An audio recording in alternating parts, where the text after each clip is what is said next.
Right now, we are being joined by Ryan Horvat, BetMGM tonight. He's joining us on the Gruber Law Fan Guest Hotline. You can find him on social media at Ryan Horvat. Ryan, it's a fun day to be talking to you. I always enjoy talking to you. So thank you so much for coming on, and really excited about our conversation here today. Andy, thanks so much for having me, man. It's been too long, but I'm excited, man. We got week 1 of the college football season, which means right around the corner, week 1 of the NFL season.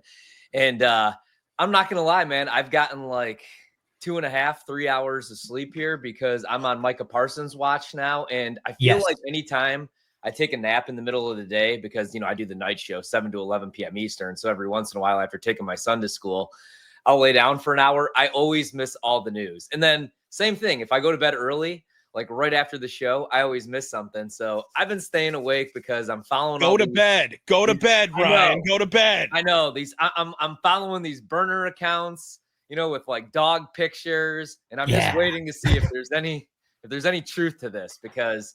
Man, I ended up betting Green Bay last week plus 260 to win the NFC North. I just think that's a crazy price, nearly 3-1. I think Detroit takes a step back. We could talk about some of the other teams up and coming like Minnesota and Chicago, but if they were able to get this deal done, that would be a game changer because that's my concern is the pass rush, Andy. And I think Jerry is crazy enough to maybe move on from the only good thing that they have going on the defensive side of the ball for the right price. The most true thing you said is that Jerry's crazy enough. Jerry's crazy enough to do anything. I have no idea. Like we are just on full, he could zig when everyone think he's going to zag, sort of timeline. I'm just stunned. Like he has gone from like, sort of like super villain to like, oh, he's like kind of building the team the right way and doing some interesting things and bringing in football people like Bill Parcells, Mike McCarthy, like doing some things that like kind of make sense to like right back to evil villain of like, I'm not talking to football agents. You have to talk to me directly. It's like, dude, that is not how that works. Like he is full on super villain again. And I'm enjoying that aspect of it. I argued, I'm going to be transparent. I think he's doing such a good job as owner of the Cowboys that he should be owner of the Lions and the Vikings too while he's at it. I think he should be allowed to do that. That's where I'm at with Jerry Jones right now. But no, that dude, I have no idea what he's going to do in any given moment. I don't think Micah Parsons knows what he's going to do at any given moment. Where are you at? I don't know if you've seen any odds of what the next team is for Micah Parsons or anything like that. But where are you at on the entire likelihood on this entire conversation?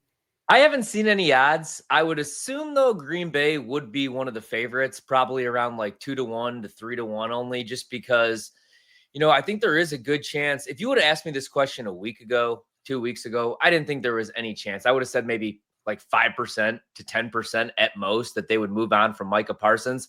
Because I'm not going to say I was high on the Cowboys this season, Andy, but their win total was 7.5.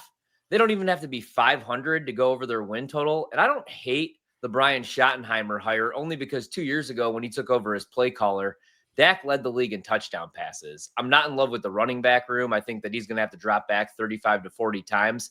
My concern was the defense. Diggs is coming back from injury. Really the only thing, like I said, that you could rely on is Micah Parsons, who every year is in Defensive Player of the Year running, every year has double-digit sacks. So I didn't think there was any chance that Jerry would actually move on from him, trade him away. But it seems like it's getting really uncomfortable, man, where he's showing up. He's eating on the sidelines. He's not really taking anything seriously. And I don't think he wants to be there. And let's not act like this is new from Jerry Jones. Let's go back to the 90s. The Cowboys win a Super Bowl.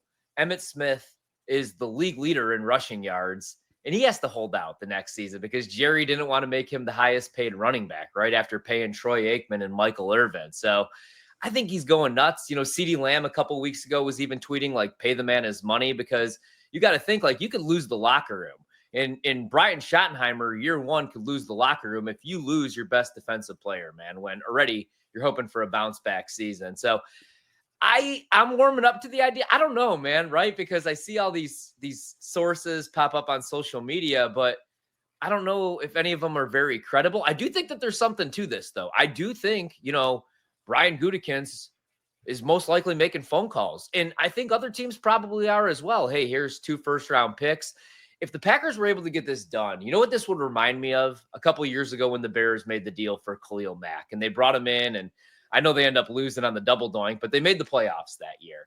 I feel like this, man, just a deal like this, not only is it great because I worry a little bit about the pass rush, but also it's a boost to the locker room. Then everybody in that locker room really starts to believe that they're Super Bowl contenders going into this season. But let's go. I'll say 30% chance. I don't want to get myself, not even, I'm going to say a 20% chance. I don't want to get myself excited, Andy, because I always do this, whether it's Odell Beckham Jr., whether it's Tony Gonzalez, and it never works out. So I'm hoping it goes down, but I don't think it's likely. I just can't see Dallas moving on from Micah Parsons. And if you're going to trade him, are you really going to trade him not in the division, like in the NFC, like to the team that just beat you in the playoffs a couple of years ago in Jordan Love's first start? He would be crazy to do so, but we'll see, man. We'll see. I'm going to be paying attention all day and tomorrow as well until it goes down. Yeah, no, me as well. I think the ultimate thing here is, let's just say for the sake of saying that Micah Parsons is in fact traded today. He's traded. He's no longer a Dallas Cowboy. We know that for a fact. If that would come to fruition, I still can't get over.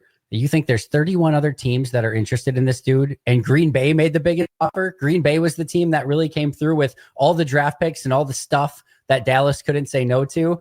That's where I'm at. Like the GM that has been tightest with, cannot give away my draft picks, not going to do anything like crazy. I don't believe in Super Bowl windows. I want to bring in my own guys. I want to be able to have the flexibility and malleability to make over my roster over time, always giving myself outs. That guy's going to be the one that trades 2 first-round picks plus young players plus a ton of future flexibility from a salary cap standpoint to go get one player.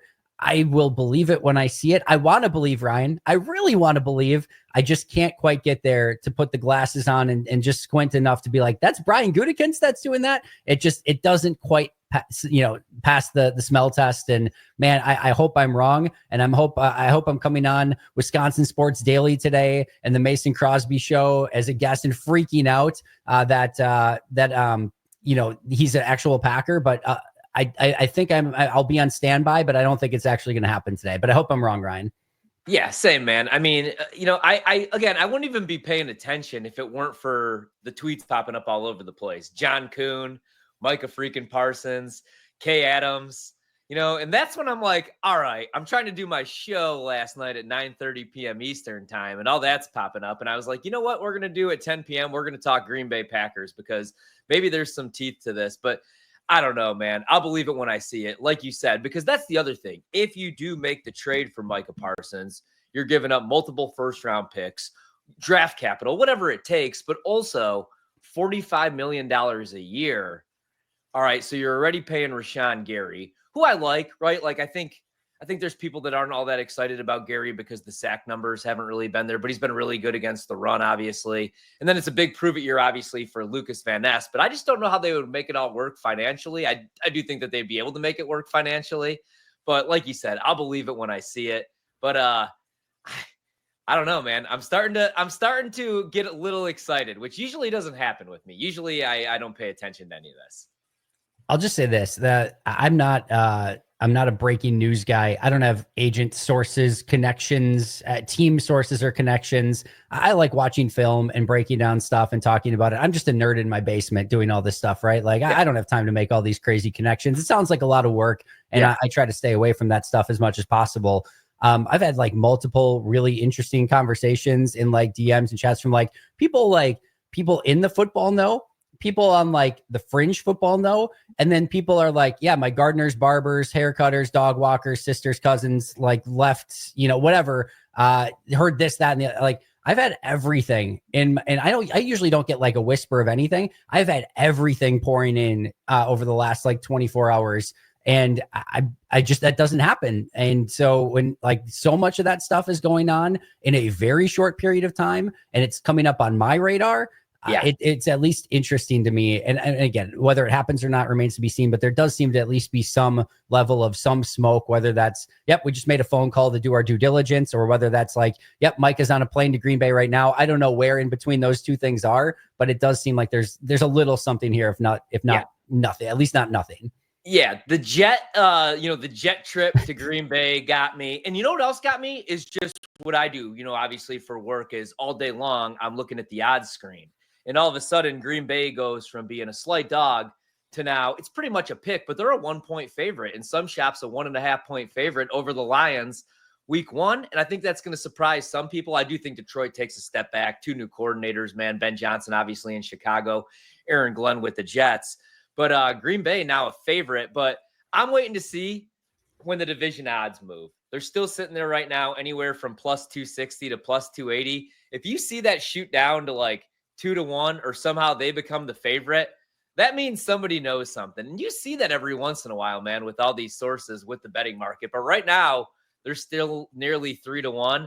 And it's gonna be an interesting couple days here until whatever goes down with, because I can't see Micah sitting out game 1, week 1 against Philadelphia opening night. So I think they're gonna have to come to some sort of resolution before then. Let's see, man, because it's getting interesting right now. My one reason for trepidation is, again, we're being joined by Ryan Horvat, Bet MGM tonight. You can find him on social media at Ryan Horvat. I've done a really bad job of plugging him all throughout this segment because I'm too excited to talk about Micah Parsons. So go follow him at Ryan Horvat on social media.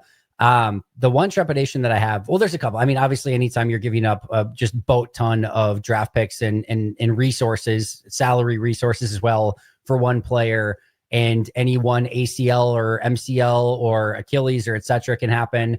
There's always a ton of risk that goes along with that. But along those same lines, it always seems like the guys that hold out try to ramp up maybe a little bit too quick to get back on that field as soon as the season starts. We saw it kind of with Brandon Ayuk a season ago, and it could easily be not related whatsoever. I don't have any scientific numbers. I'm too lazy to ask Grok if this is actually a thing or not, but it does seem to be that there are a little bit more injuries when guys have held out for contract situations and then try to ramp up really quick. I would just hate to all of a sudden, Micah Parsons is a Green Bay Packer, and then he goes out and like, oh, my hamstring, and now he's out for 3-4 weeks or worse than that. So those things always scare me a little bit, but I don't even care. I'm not even listening to downsides at this side, Ryan. Just give me Micah Parsons to Green Bay. Yeah, I completely agree. That's a really good point, though, right? When guys try to ramp back up too quickly, it's kind of like, you could be in good shape. Like you could be sitting there in your 30s, mid 30s, like, I think I'm in better shape than I was when I was in my 20s. But then you go to play pickup basketball and it's 2 trips down the floor and you're like, oh my God, I'm in shape, but I'm not in game shape. I'm not in basketball shape. I'm not in athlete shape. And obviously Micah Parsons is still a physical specimen. And if you see him in the gym, he's going to be a beast in there.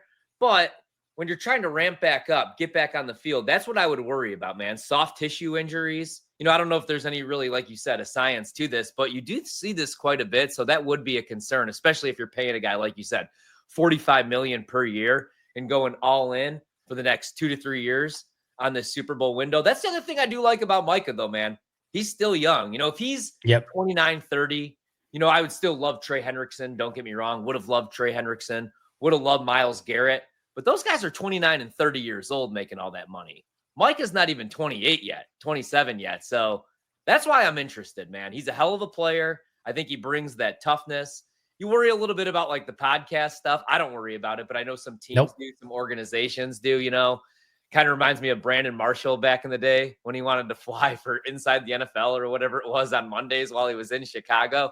But I would be very, very excited. I would probably have to take the day off, honestly, if they got this deal done and go celebrate. I don't remember like the last time. I'm trying to think of Reggie White, like the last time I got really excited about either like a trade, a midseason pickup, or a big free agent addition. I don't know. There was Reggie White, Charles Woodson, Julius Peppers just out of nowhere. I was excited. Peppers out of nowhere was a fun one. With Preston and Zadarius Smith, and Adrian Amos, I was like, okay, they're finally going all in on the defensive side of the ball, even though it didn't equal a Super Bowl. But this one would probably take the cake for me, man. I'm not a big jersey guy these days, especially because I have an 11-year-old. So all the jerseys, they go to him, and I'm already spending $200. But I might have to get a Micah Parsons jersey. I wonder what number is he going to wear? Does he get number 11 from Jaden Reed? It would be an interesting one. I would love, I don't know. I would love to see like maybe you make an exception, give him the number 1, or like do something fun with it when you're going to go all in, just like go all the way in. It'd be fun to see what that would look like. But at this point, it is mostly a dream. Also, like, all right, if you're Brian Gutekunst, right? How many guys in the world, or how many people in the world get to be general manager of a football team? It's a very small percentage of a very small percentage of human beings that ever get to this point. at some time, don't you just want to be like, screw it. We're doing something crazy. Like make that signature move and be like, you know what? At some point, yes, I signed Xavier McKinney. Yes, I signed Josh Jacobs. I had a big time free agent swing with Zadarius Smith, Preston Smith, Adrian Amos. I even took a swing at Jimmy Graham and did some of this stuff. It's not like I've sat on my hands and done nothing. It's not like I'm just draft and develop and we're going to pick up undrafted free agents when need be. No, I'm going to take some swings. But at some point, don't you just want to be like, all right, we're doing this. Like my legacy will be with going all in and getting Micah Parsons and hopefully winning a Super Bowl that way. Like, dude, have some fun. Like you are an NFL general manager. Go have some fun at some point. Go get yourself a legacy player. And whether, again, this turns out like Damian Lillard did in Milwaukee, and maybe it just was like the coolest thing ever that turned out not being the really coolest thing ever pretty quickly. I don't care. Like make it happen and we'll live with the results afterwards. That's a really good point, man. I was really excited about Xavier McKinney as well when I was talking about, man, I haven't been this excited since, Reggie and since the Smith brothers. But I was really excited about that one. I have to admit, I was a little bit of a hater on the Josh Jacobs pickup only because I get it. Saying goodbye to Aaron Jones. And I just loved Aaron Jones so much, man. But you know what? Brian made the right decision there. That's a good point too. Like go out and do something bold for this Super Bowl window. You made Jordan Love one of the higher paid quarterbacks in the league, right? So now you got to go out. I have high expectations for the offensive side of the ball if Jordan Love just stays healthy. Last year, he played below, I would say 70%, probably 70% of the season. He was never healthy, man. He was never right after week one. So if he could stay healthy, right, and somebody could emerge, whether it's Matthew Golden, whether it's Romeo Dobbs, whether it's like, somebody new every week in the tight end room and that run game. I feel good about the offense. The concern, though, for me, the depth at corner, obviously, and the pass rush. But if you go out and you get Micah, the Super Bowl window is open for the next 3 to 4 years, maybe I would say, in the NFC. And, it would also be, because I know Brian's a Ted guy, learned under Ted. It would be like, it's kind of like, you grow up and your father was always responsible, but there was always the convertible, the car that he wanted, but he never got it, the shiny thing. And then, you get older, you turn 30, you turn 40, maybe you go buy that Rolex or that car that your dad can never have, and that could be what Brian does here. Make the flashy move. Years ago, man, even though it would have cost us Aaron Rodgers, I wanted Randy Moss for Brett Favre. And look what Randy Moss goes on to do in New England. Breaks every single record. Yep. I wanted Tony Gonzalez, and they didn't want to give up, what was it, a third-round pick? Yeah. Yeah, so this year, go all in, because that's the other thing. Micah Parsons, what he is. Like, what he is as a player. And he's not going anywhere. He's not gonna regress or take a step back for the next, I would say, like 4 to 5 years, 3 to 4 years, as long as he stays healthy. So I'm with you. Like, you're an NFL GM. Not everybody gets this job. Go out and do something splashy. Go out and make the big move. I hope he does, man. I know Brian, huge fan of the Pack a Day radio show, so I'm sure he's listening and taking hints and taking tips from us. No doubt about it. Ryan, where can we find all of your incredible work? I appreciate you coming on today. Yeah, thanks, man. At Ryan Horvat, BetMGM tonight, 7 to 11 p.m. Eastern, Monday through Fridays. And then coming up this weekend, on Saturdays, 9 to 10 a.m. Eastern, I got the Tailgate to Kickoff, the college football show, which is back.